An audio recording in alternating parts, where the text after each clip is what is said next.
Margaret Sullivan was 68 years old, and she hadn't asked for permission in decades. She didn't ask for it now. The morning sun beat down on the Naval Special Warfare Training Facility outside Coronado, California. Margaret stood at the edge of the obstacle course, her silver hair pulled back in a tight bun, wearing worn running shoes and athletic clothes that had seen better days. Around her, 23 Navy SEALs, the finest warriors America had to offer, stretched and prepared for the quarterly qualification run. "Ma'am, I think you're lost," said Lieutenant Commander Jake Reeves, a wall of muscle with a jaw that looked carved from granite. He wasn't being cruel, just matter of fact. "The visitor center is back that way." Margaret didn't look at him. Her eyes stayed fixed on the obstacle course ahead, 12 brutal stations designed to break men half her age. "I'm not lost," she said quietly. Reeves exchanged glances with his teammates. A few of them chuckled. This was irregular, sure, but also harmless. An old woman had wandered onto the course. Someone would escort her away, and they'd get on with their day. "Ma'am, this is a restricted training area," Reeves continued, his voice firm but patient. "I'm going to have to ask you to." "My son was Daniel Sullivan," Margaret interrupted. The name hung in the air like smoke. Several of the SEALs went quiet. The younger ones looked confused, but the veterans, men like Reeves who'd been in the teams for 15 years or more, recognized it immediately. Daniel Sullivan, Lieutenant Daniel Sullivan, killed in action 6 years ago during a classified operation in Afghanistan. A SEAL who died a hero, though the details of his death remained locked behind layers of security clearance. "Lieutenant Sullivan was your son?" asked Chief Petty Officer Marcus Rodriguez, his expression softening. "Ma'am, I served with Danny. He was one of the best." "I know what he was," Margaret said. Her voice didn't waver, but something in her eyes looked like old pain, carefully contained. "I'm here because of what he was." Reeves stepped closer. "Mrs. Sullivan, with all due respect, I don't understand what you're doing here." Margaret finally turned to look at him. She was a small woman, barely 5'4", with weathered skin and hands that showed a lifetime of work. But her gaze was steady, unwavering. "I'm here to run the course," she said.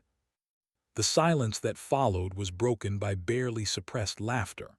One of the younger SEALs, a hotshot named Petty Officer Carter, didn't even try to hide his smirk. "You want to run the SEAL obstacle course," Carter said, his voice dripping with condescension. "Lady, no offense, but this course breaks professional athletes. It's designed to push elite operators to their absolute limit." "I know what it's designed for," Margaret replied. "Ma'am," Reeves said, trying a different approach, "even if we wanted to let you try, which we can't because of liability and regulations, you'd be putting yourself in serious danger. People get injured on this course. Badly injured." Margaret reached into her pocket and pulled out a folded piece of paper.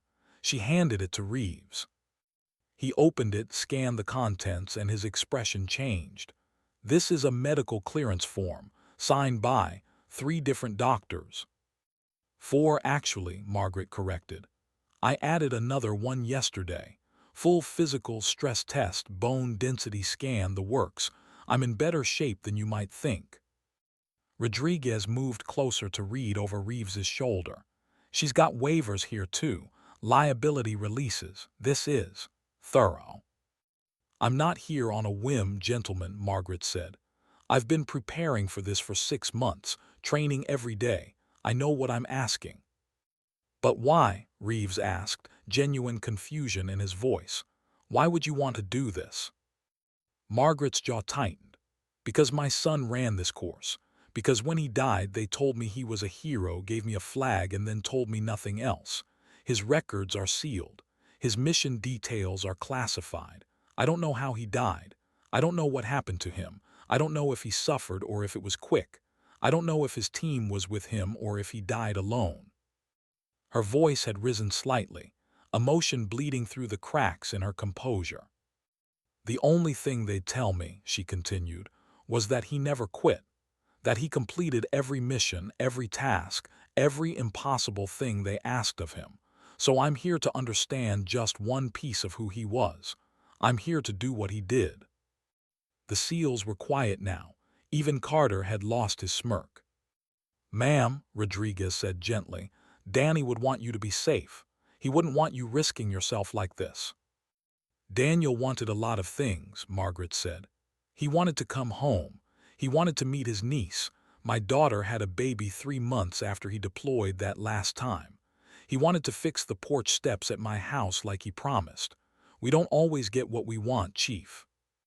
Reeves looked down at the paperwork again, then back at Margaret. He was in a difficult position. Technically, she had no authorization to be here, but she'd come prepared and she was the mother of a fallen SEAL. That meant something. "I can't authorize this," he said finally.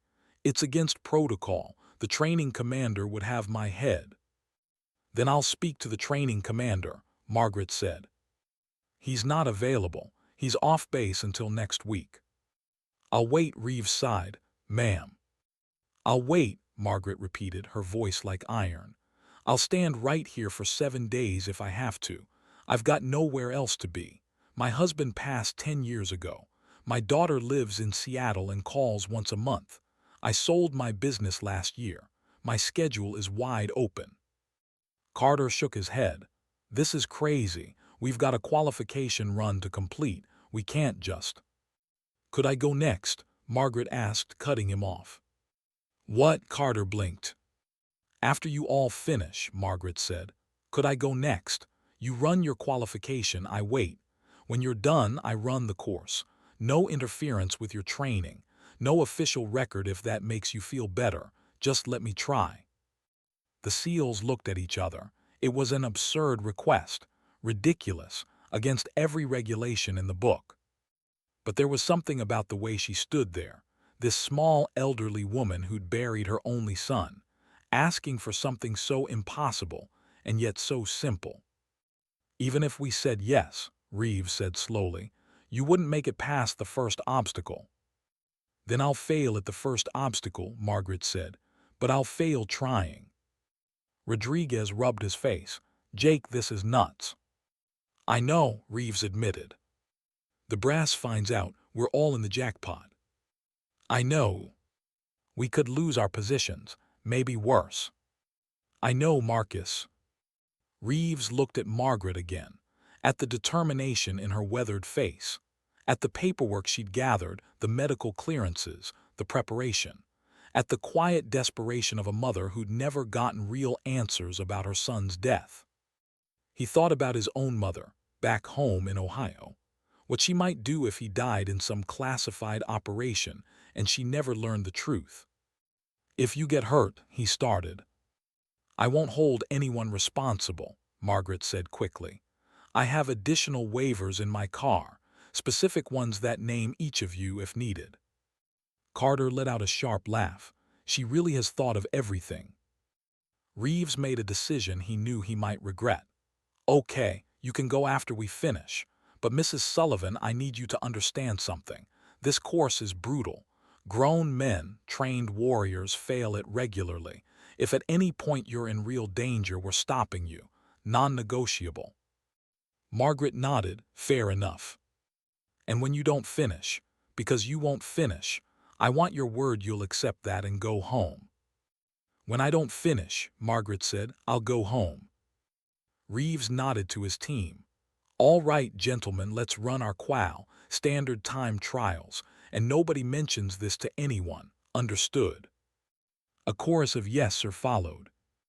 As the SEALs lined up at the starting point, Margaret walked to the side and sat on a wooden bench in the shade. She pulled a water bottle from her bag and took a small sip. Carter jogged past her. "You know," he called over, "when you tap out, nobody's going to think less of you. You're what, 70? 68, Margaret corrected. "Right, 68. My grandmother's 68. She does puzzles and watches game shows. She doesn't try to run SEAL obstacle courses."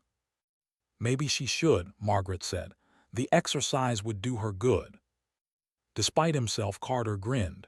You've got guts, lady, stupid but guts. He ran off to join his teammates. Margaret sat alone, watching as the first SEAL approached the starting line. She'd watched videos of this course online, studied every obstacle, every technique. She'd trained in parks, gyms, anywhere she could find equipment that came close to replicating what she'd face here. But watching videos and facing the real thing were different beasts entirely.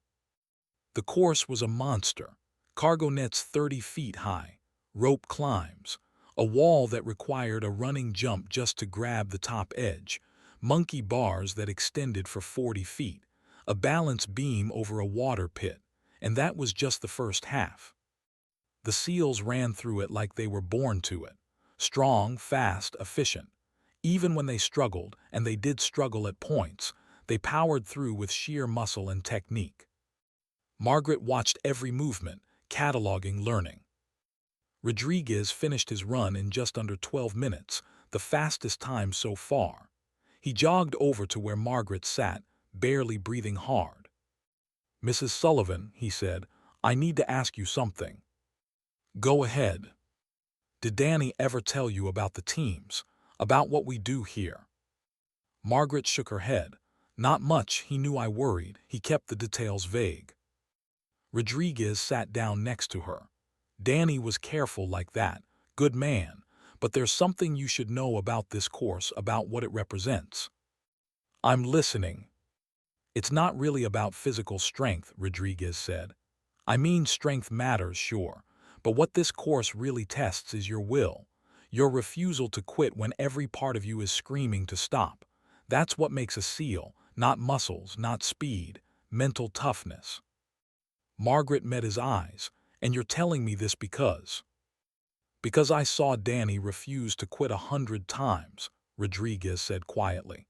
"And sitting here looking at you, I see where he got it from." Something in Margaret's expression cracked slightly, just for a moment. "Thank you, Chief," she said. Rodriguez nodded and jogged back to join his team. 2 hours later, all 23 SEALs had completed their runs.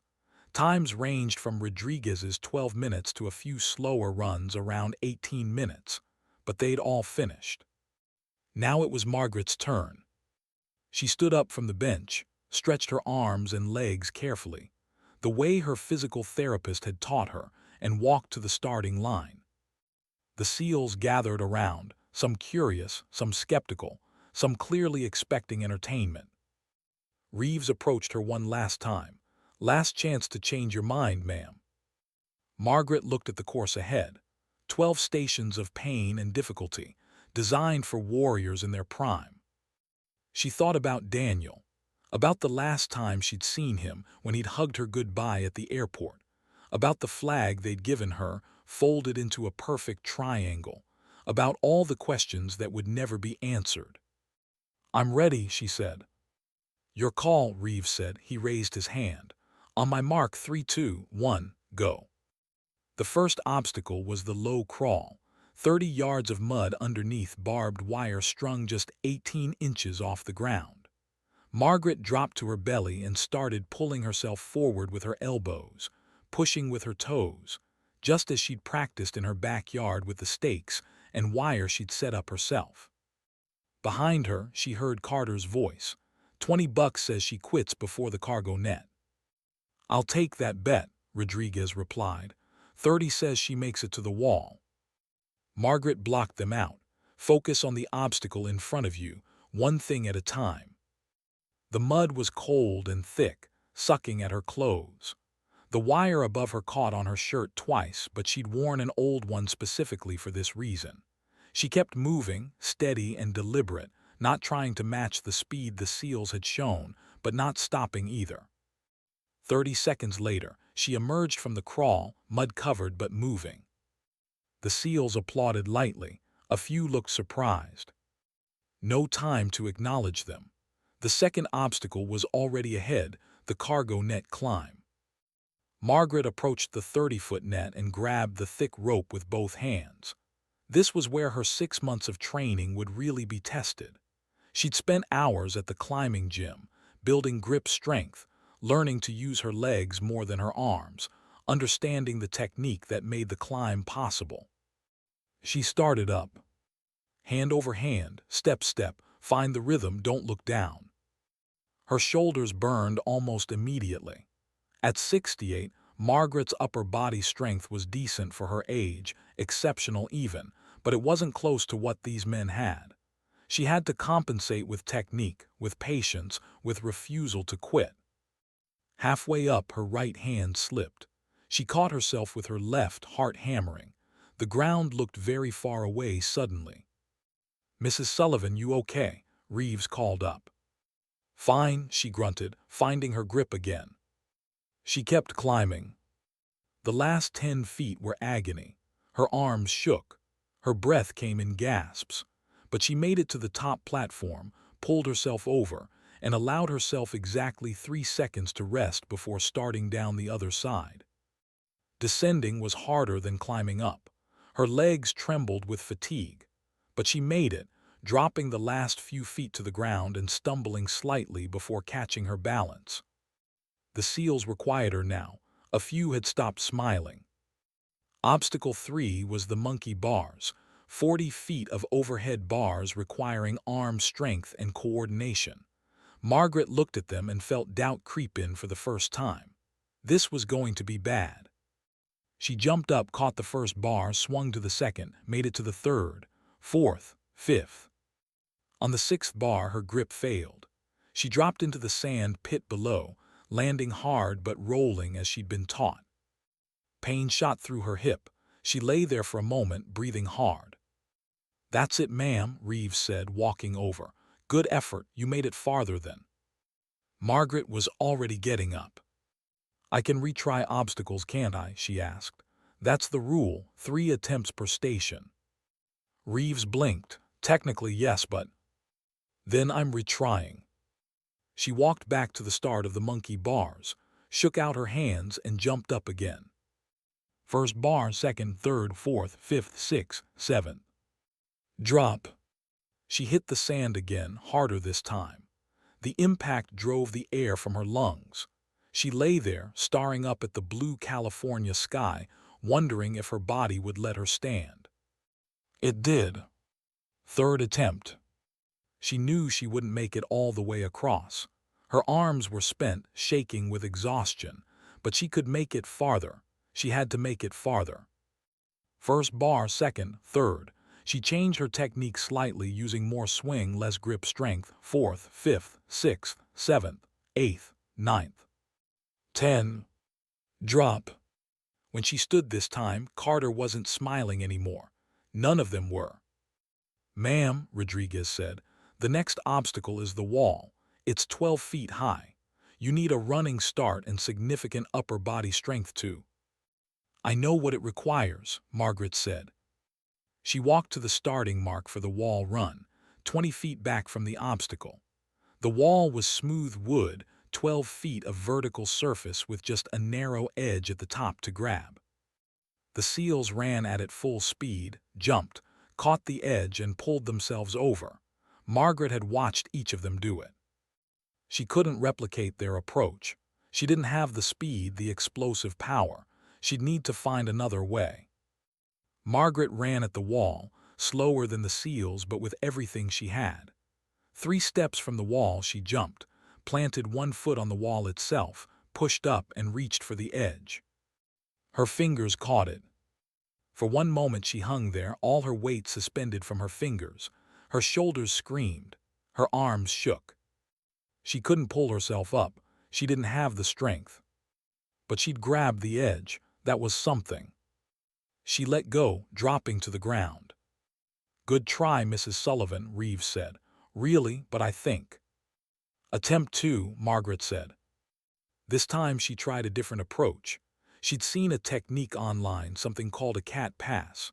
Run, jump higher on the wall, use momentum to swing one leg up. She ran, jumped, got her foot planted higher, swung her leg up. Almost had it. Almost. She fell, landing in a heap. Rodriguez helped her up.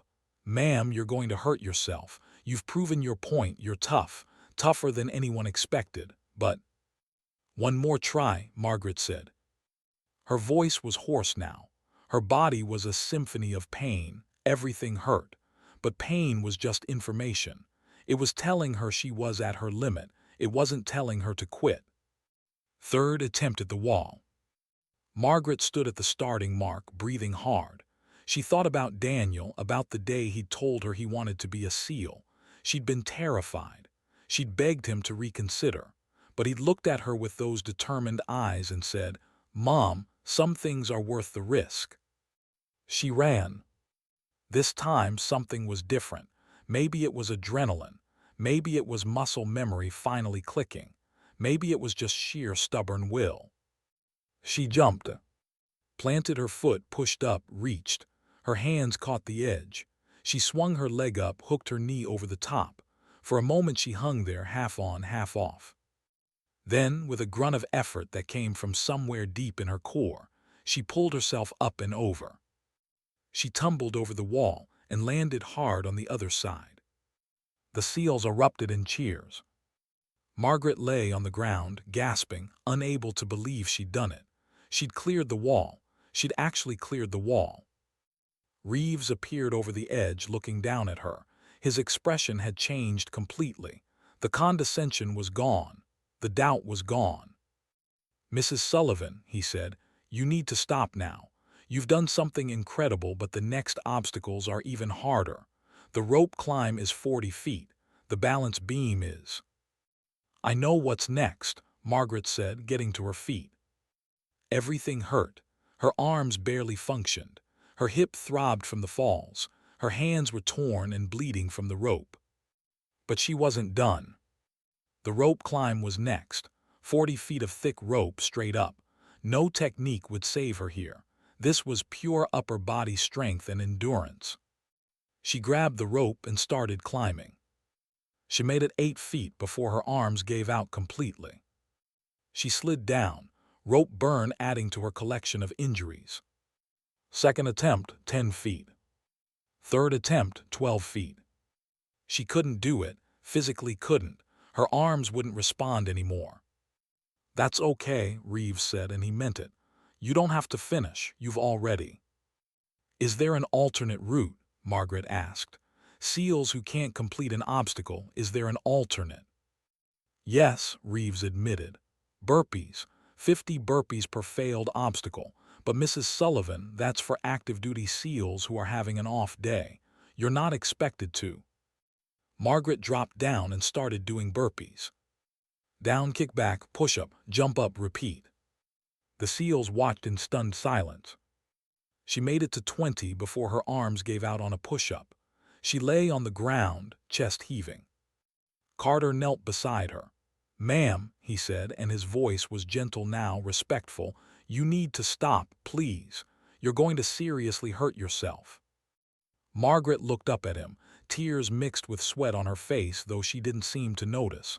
"My son did 50, she gasped, "in full gear, after a 20-mile ruck march." "Your son was 26 years old and a trained SEAL," Carter said softly. "You're—" "I know what I am," Margaret said. "I'm a mother who failed her child, who let him go to war, who couldn't protect him." "Hey," Rodriguez said, kneeling on her other side. "That's not true. Danny was proud to serve.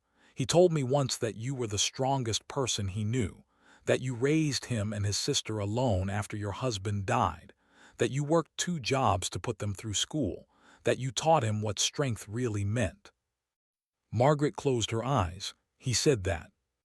"All the time," Rodriguez said. "You didn't fail him, Mrs. Sullivan. You made him who he was." Margaret lay there for a long moment. Then slowly she pushed herself back up. "I'm finishing the burpees," she said. "Ma'am, I'm finishing them." It took her 15 minutes to complete the remaining 30 burpees. Several times she had to stop and rest. The SEALs stopped objecting and started helping, counting for her, encouraging her. When she finished the 50th burpee, she couldn't stand up. She just knelt there, head bowed, body shaking. The SEALs didn't cheer this time. They stood in respectful silence. Finally, Reeves spoke. "Mrs. Sullivan, you've done enough, more than enough. You've honored your son's memory, Please, let us help you to medical. Margaret shook her head. How many obstacles left? 5 more, Reeves said. But I'll do the burpees, Margaret said. For each one, 50 burpees per obstacle. That's 250 burpees total, Carter said. On top of what you've already done. That's not possible. Margaret looked up at him. My son did impossible things every day. I can do this. And she did. For the next 2 hours, as the sun climbed higher and the temperature rose, Margaret Sullivan did burpees. 50 for the balance beam she couldn't cross. 50 for the tire flip she couldn't complete. 50 for the farmer's carry where the weights were too heavy. 50 for the rope traverse she couldn't grip anymore. 50 for the final sprint that her legs wouldn't run. The SEALs took turns staying with her, counting, offering water, making sure she didn't pass out. They'd stopped trying to get her to quit. They understood now that she couldn't. This wasn't about the course anymore. It was about something deeper, something they all recognized because they'd felt it themselves. The need to push past every limit, to prove something to yourself, to honor a promise made to someone you'd lost. When Margaret finished the final burpee, number 400 in total, she collapsed completely. Reeves caught her before she hit the ground. We need to get you to medical, now. Margaret nodded weakly. She couldn't speak anymore, couldn't move. Rodriguez helped carry her to a vehicle. As they loaded her in, she grabbed his arm. She whispered, did I finish? Rodriguez looked at Reeves. Technically, she hadn't completed the course. She'd failed multiple obstacles. But she'd done the alternative for every single one. She'd pushed through 400 burpees when most people couldn't do 50. She'd climbed a cargo net and cleared a wall that seemed impossible for someone her age. Yeah, Mrs. Sullivan, Rodriguez said softly, you finished. Margaret smiled just a little, and then she passed out. Margaret woke up in the base hospital 6 hours later. Her body felt like it had been hit by a truck, dragged behind the truck, and then run over by the truck again for good measure. A young Navy corpsman sat by her bed. Mrs. Sullivan, welcome back. How are you feeling? Like death, Margaret croaked, but a live death. The corpsman smiled. Your vitals are stable. No broken bones, which is honestly surprising. Severe muscle strain, dehydration, some rope burns and bruising that's going to look spectacular by tomorrow, but nothing permanent. Can I leave? The doctor wants to keep you overnight for observation. Margaret started to sit up. Pain shot through every muscle. I'll sign whatever release forms you need. I'm going home. Mrs. Sullivan. Young man, Margaret said firmly. I just did 400 burpees and climbed a cargo net in front of 24 Navy SEALs. I'm not spending the night in a hospital bed because I'm sore. The corpsman sighed. I'll get the doctor.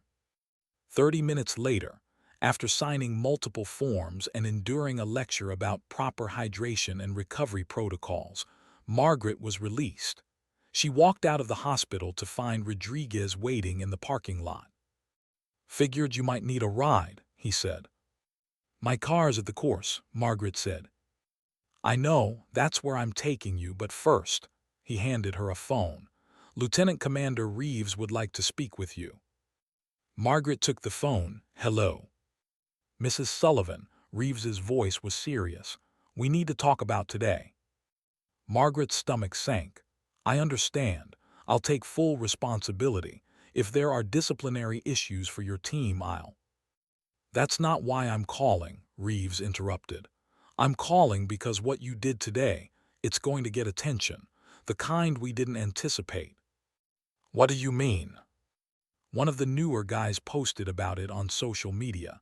Just a vague post, no names, but it's already getting traction. Old woman attempts SEAL course type stuff. It's going viral. Margaret closed her eyes. I'm sorry, I never meant to. Don't apologize, Reeves said, because that's not the main issue. The main issue is that what you did today forced me to file an incident report. Unauthorized civilian on a training course. My commanding officer read it, and he wants to meet you. Meet me? Why? Because, Reeves said slowly, he knew your son. The world seemed to tilt slightly. Mrs. Sullivan, you still there? Yes, Margaret whispered, I'm here.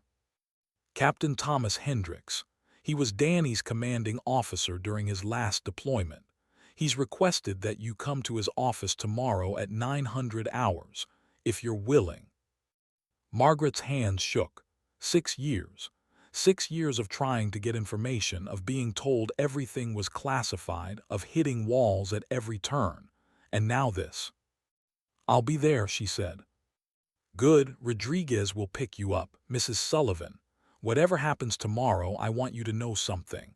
What you did today changed how every man in my team thinks, about strength, about determination, about what it means to honor someone's memory. So thank you. Thank you, Commander, Margaret said. She handed the phone back to Rodriguez, who drove her to her car in silence. When they arrived, she found something unexpected. All 23 SEALs from the course were waiting. They stood in formation, at attention. As Margaret approached, Reeves called out, Team, attention to hand salute.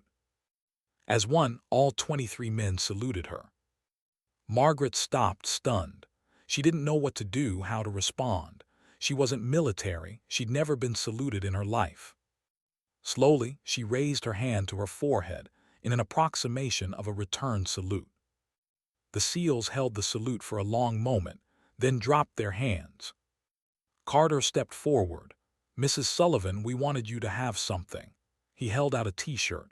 On it was the SEAL trident and beneath it words in simple text, EARNED, not given. It's not official, Carter said. You're not a SEAL, but you earned respect today from all of us. Margaret took the shirt with shaking hands. Thank you. No, ma'am, Rodriguez said. Thank you for reminding us what we're really about. That night, Margaret drove home to her small house in San Diego. She'd lived there for 30 years, raised 2 children in it, buried a husband from it, received a folded flag at its door. She showered carefully, wincing as hot water hit rope burns and bruises. Then she put on the T-shirt the SEALs had given her and sat in her living room, looking at the pictures on her mantel. Daniel smiled out from a dozen frames.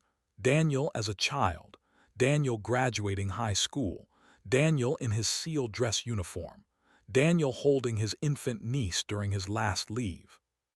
I did it, baby, Margaret whispered to the photos. I ran your course. I know it wasn't pretty, and I know I didn't finish the way you would have, but I did it. The photos didn't answer. They never did. Margaret took her pain medication and went to bed. She dreamed of cargo nets and walls, of her son's face, of questions she'd been asking for 6 years. The next morning, Rodriguez picked her up at 8:30 hours. Margaret had dressed carefully, slacks, a simple blouse, her best shoes. She'd covered the worst bruises with makeup, though there was only so much she could do. The drive to Captain Hendricks's office was quiet. Rodriguez seemed to sense she didn't want to talk. They arrived at the administrative building at 8:55 hours. A young ensign met them at the door. Mrs. Sullivan, Captain Hendricks is ready for you. Please follow me. Margaret followed the ensign down a long corridor. Her hip ached from yesterday's exertions. Every step was a reminder of what she'd done. They stopped at a door marked CAPT, THENDRICKS, Commanding Officer. The ensign knocked, then opened the door. Mrs. Sullivan, sir. Send her in, came a voice from inside. Margaret stepped into the office. Captain Thomas Hendricks was in his late 50s, with gray hair and the weathered look of a man who'd spent his life in hard places. He stood from behind his desk as she entered. Mrs. Sullivan, he said, please sit down. Margaret sat in the chair across from his desk. Hendricks sat down as well, studying her for a long moment. I heard about yesterday, he said finally. 400 burpees, cleared the wall, made it up the cargo net. Is that accurate? Yes, sir. That's remarkable, foolish but remarkable. He paused. I knew your son, Mrs. Sullivan. Danny served under my command for 18 months before he died. Margaret's breath caught.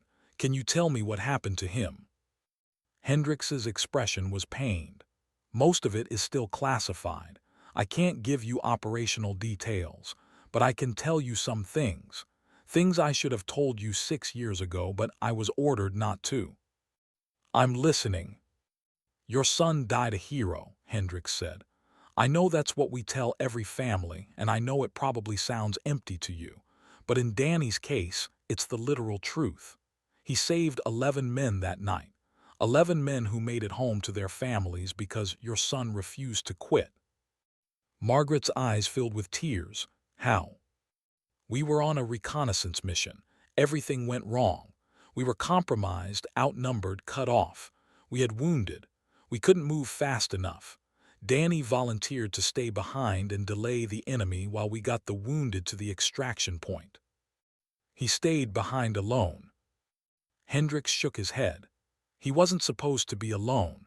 2 other men volunteered to stay with him, but when it came down to it, Danny ordered them to fall back, pulled rank, told them he could hold the position alone for the time we needed. Could he? No, Hendrix said quietly. Nobody could have, but he did it anyway. He held that position for 17 minutes. 17 minutes that let us get the wounded to safety. When we came back for him, he stopped. Tell me, Margaret said, please. He was gone, Hendrix said. We searched, conducted recovery operations, but we never found him. The words hit Margaret like a physical blow. You mean he's still there, in Afghanistan?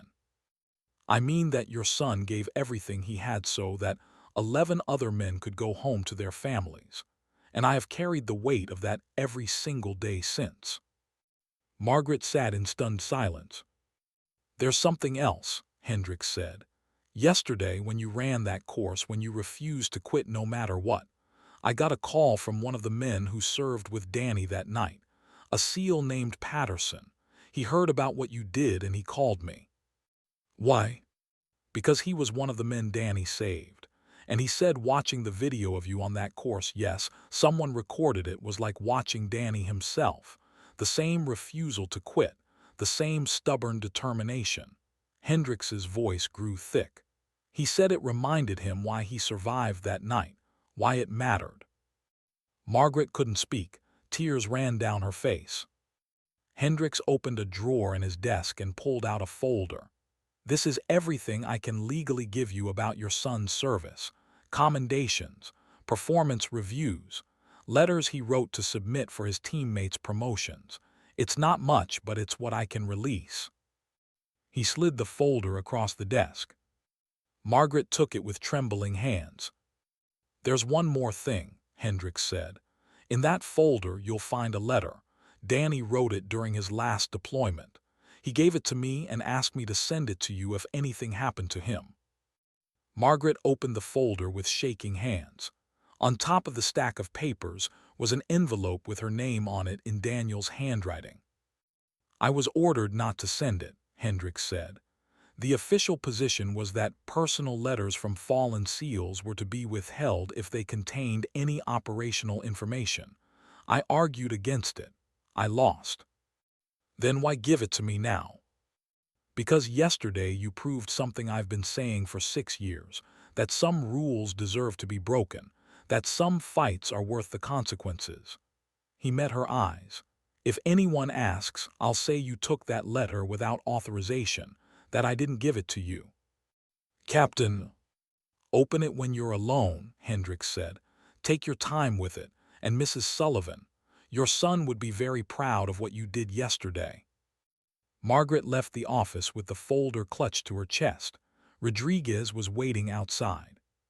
You okay, ma'am? He asked. Take me home, Margaret said, please. Rodriguez drove her home in silence. When they arrived, he walked her to her door. Mrs. Sullivan, he said, whatever was in there, whatever you learned, we're here if you need anything. The whole team, your family now. Margaret nodded, unable to speak, and went inside. She sat at her kitchen table and opened the letter. Part 4, the letter. Daniel's handwriting filled 3 pages. Margaret read through tears, her son's voice speaking to her across 6 years and an ocean. Dear Mom, if you're reading this, then I'm gone. I'm sorry. I know that's not enough, but I am. I'm sorry for the pain this will cause you, for the hole I'll leave, for all the things I'll miss. I'm sorry I won't be there for Jenny's kids, won't fix those porch steps like I promised, won't get to argue with you anymore about whether Die Hard is a Christmas movie. It is, and you know it. But Mom, I need you to know something, and I need you to really hear it. I'm not sorry I served. I'm not sorry I became a SEAL. I'm not sorry I'm here doing what I'm doing. You raised me to believe that some things matter more than safety. You showed me what real strength looks like every day. Dad died when I was 12 and you could have fallen apart. Instead, you worked 2 jobs, put Jenny and me through school, never once complained, never once quit. You showed me what it means to do hard things because they need to be done. That's what this is, Mom. A hard thing that needs to be done. And I'm good at it. Better than I've ever been at anything else in my life. I'm good at protecting people, at standing between danger and the ones who can't defend themselves. It gives my life meaning. I know you worry. I know you hate that I'm in danger. But Mom, everybody dies. Not everybody lives first. Not everybody finds the thing they're meant to do. I found mine. Here's what I want you to do after I'm gone. Live, really live. Don't spend the rest of your life mourning me. I'm dead, I'll be dead, and there's nothing either of us can do about that. But you're alive, and you deserve more than grief. When I was little, you used to tell me and Jenny stories about when you were young, before Dad, before us. You wanted to travel. You wanted to write. You wanted to learn to sail. Then life happened and those dreams got put away. Take them back out, Mom. Travel, write, learn to sail. Do something that scares you. Do something just because it's hard and you want to see if you can. That's my last request, my final mission for you. Live big, live brave. Live in a way that honors the fact that you get to wake up tomorrow and I don't. I love you more than I can say. Thank you for making me who I am. Thank you for giving me the strength to do this job. Thank you for everything. Your son, Danny. P.S. I bet you $20 you're going to ignore everything I just wrote and spend the next year crying into your coffee. Prove me wrong, Mom. Prove me wrong. Margaret read the letter 3 times. Then she folded it carefully and put it back in the envelope. She sat at her kitchen table as the afternoon sun streamed through the windows. She thought about the past 6 years, about the questions she'd asked, about the anger she'd carried, about the way grief had colored every day. Then she thought about yesterday, about the cargo net, about the wall, about 400 burpees that should have been impossible. She stood up, went to her computer, and composed an email. To Lieutenant Commander Jake Reeves. Commander, thank you for allowing me to attempt the course yesterday. I know it was irregular and put you in a difficult position, but you gave me something I desperately needed. I have a request. I'd like to speak to the other men my son saved that night, the 11 who made it home because Danny didn't. Captain Hendricks mentioned one of them, Patterson, but he didn't say if others would be willing to talk. I'm not looking for operational details or classified information. I just want to know about my son through their eyes, who he was to them, what they remember. Is this possible? Respectfully, Margaret Sullivan. She sent the email and then did something she hadn't done in 6 years. She went to her storage closet and pulled out the old file box labeled DREAMS. Inside were notebooks from 20 years ago, travel guides, a worn copy of a sailing manual, drafts of stories she'd started writing before life got complicated. Margaret carried the box to her living room and started reading. The next morning, she received a response from Reeves. Mrs. Sullivan, I've reached out to the men from that night. 7 of them are still in active service, and can't speak to you directly due to operational security concerns. But 4 have retired and are willing to meet. We're organizing a gathering at the base next Saturday. Nothing formal, just a chance to talk if you'd like. Reeves. Saturday arrived. Margaret wore the t-shirt the SEALs had given her under a light jacket. Rodriguez picked her up and drove her to a small meeting room on the base. 4 men waited inside. They stood when she entered. Patterson was in his late 30s, tall and broad-shouldered with a prosthetic left leg. He stepped forward first. "Mrs. Sullivan," he said, "thank you for coming. I'm Tom Patterson. Your son saved my life." He gestured to the other 3 men who introduced themselves: Mike Chen, Jason Garrett, and Lucas Webb, all retired SEALs, all men who'd been there that night. They spent the next 3 hours talking. They told her about Danny's sense of humor, how he could make them laugh even in the worst situations. They told her about his skill as a medic, how he'd patched up half the team at various times. They told her about his loyalty, his courage, his unshakable calm under pressure. "He talked about you all the time," Chen said. "About growing up. About how you used to make him practice his multiplication tables while cooking dinner. About the time you drove him to school with a flat tire because you refused to make him late." Margaret laughed through tears. "That was not my finest parenting moment." "He said it taught him that sometimes you just keep going even when things aren't perfect," Chen said. "He used that line in firefights. Keep going, we'll fix it later." Patterson leaned forward. "Mrs. Sullivan, I need you to understand something. That night when Danny stayed behind, he knew what he was doing. He knew the odds, but he also knew that we had wounded men who wouldn't make it if we all stayed to fight. Someone had to buy time. He made the choice so we didn't have to." "Do you know what happened to him?" Margaret asked. "At the end." The men exchanged glances. "We never recovered his body," Garrett said quietly.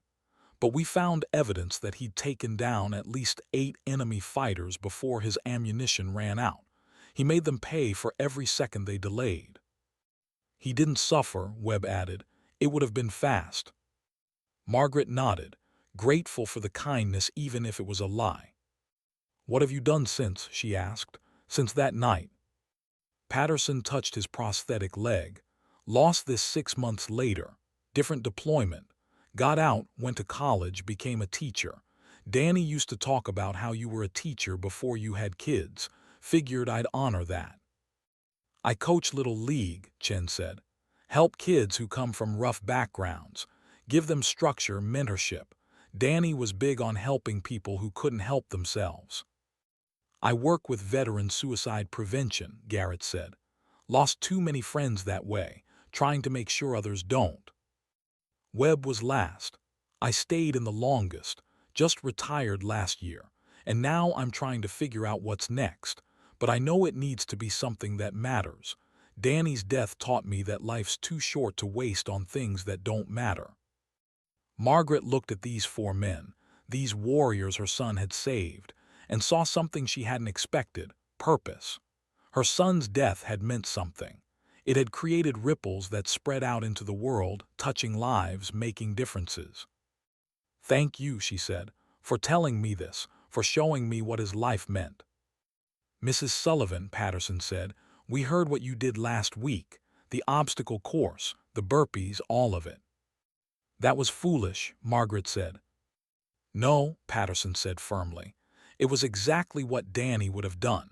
When we heard about it, we understood immediately why he was the way he was.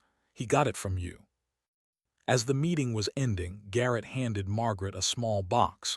"We put together some things. Photos we had from various deployments. A few of Danny's patches and pins that we'd kept. Thought you should have them." Margaret opened the box. Inside were dozens of photos she'd never seen. Danny laughing with his teammates. Danny in full gear, looking serious and professional. Danny asleep on a transport plane, head on someone's shoulder. At the bottom of the box was a challenge coin. The seal trident on one side and on the other engraved words: "For those who gave everything." "That was Danny's," Patterson said. "He gave it to me the night before that last mission. Said if anything happened, he wanted me to have it. I've carried it every day since, but I think it should go back to family now." Margaret held the coin, feeling its weight. "Thank you, all of you." Over the next 6 months, Margaret's life changed in ways she never expected. She started writing again, not novels but a blog about grief, resilience, and finding purpose after loss. It gained a following. People reached out, sharing their own stories of loss and survival. She booked a trip to Italy, something she'd dreamed of for 40 years. She took sailing lessons at the San Diego Marina. And once a month, she drove to the Naval Special Warfare Center and worked out with the SEALs who'd been there that day. They'd created a program called the Danny Sullivan Memorial Workout, a scaled-down version of the SEAL training that allowed veterans, families, and civilians to participate. Margaret helped run it. She never made it all the way across the monkey bars, but she kept trying. 1 year to the day after she'd run the obstacle course, Reeves called her. "Mrs. Sullivan, we'd like to do something, with your permission." "What kind of something?" "We want to name the obstacle course after your son, the Lieutenant Danny Sullivan Memorial Course. We've got approval from the command, but we wanted your blessing first." Margaret sat down. "You want to name it after Danny?" "He represents what we're about," Reeves said. "Sacrifice, courage, refusal to quit, and frankly, what you did inspired us to think differently about what this course means. It's not just about physical strength. It's about character. Danny had that, you have that. We want to honor both of you." The dedication ceremony was held on a bright Saturday morning. Margaret stood with her daughter Jenny and Jenny's children, now 6 and 4, and watched as they unveiled a plaque at the entrance to the course. The Lieutenant Danny Sullivan Memorial Obstacle Course, dedicated to those who never quit. Honoring Lt. Daniel Sullivan, KIA 2019. And his mother, Margaret Sullivan, who showed us what his legacy truly meant. Margaret read the words through tears. Patterson, now teaching high school across town, had brought his students. Chen's Little League team was there.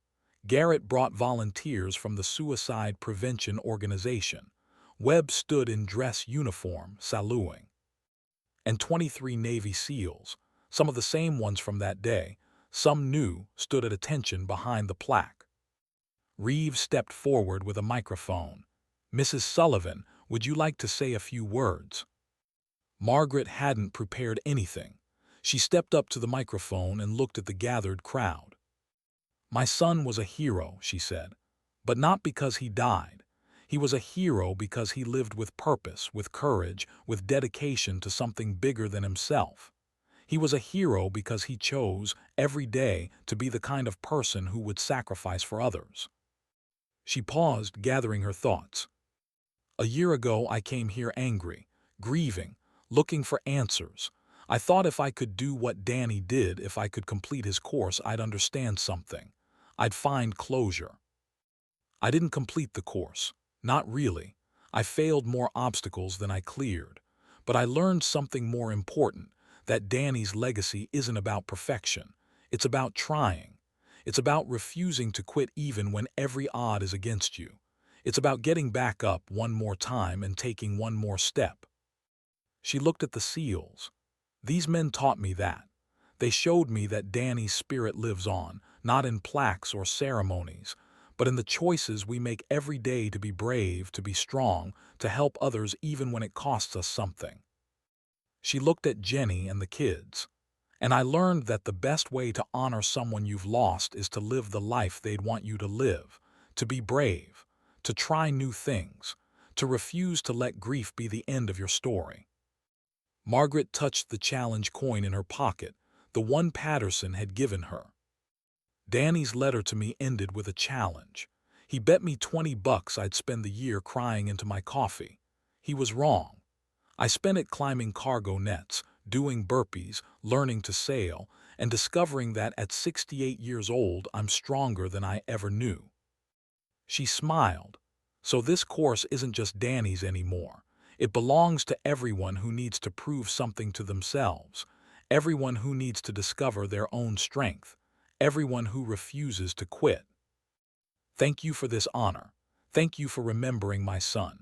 And thank you for showing me that even in grief, even in loss, there's still room for growth, for courage, for life. The crowd applauded. Margaret stepped back from the microphone. Later, after the ceremony, after the reception, after everyone had gone home, Margaret stood alone at the starting line of the course.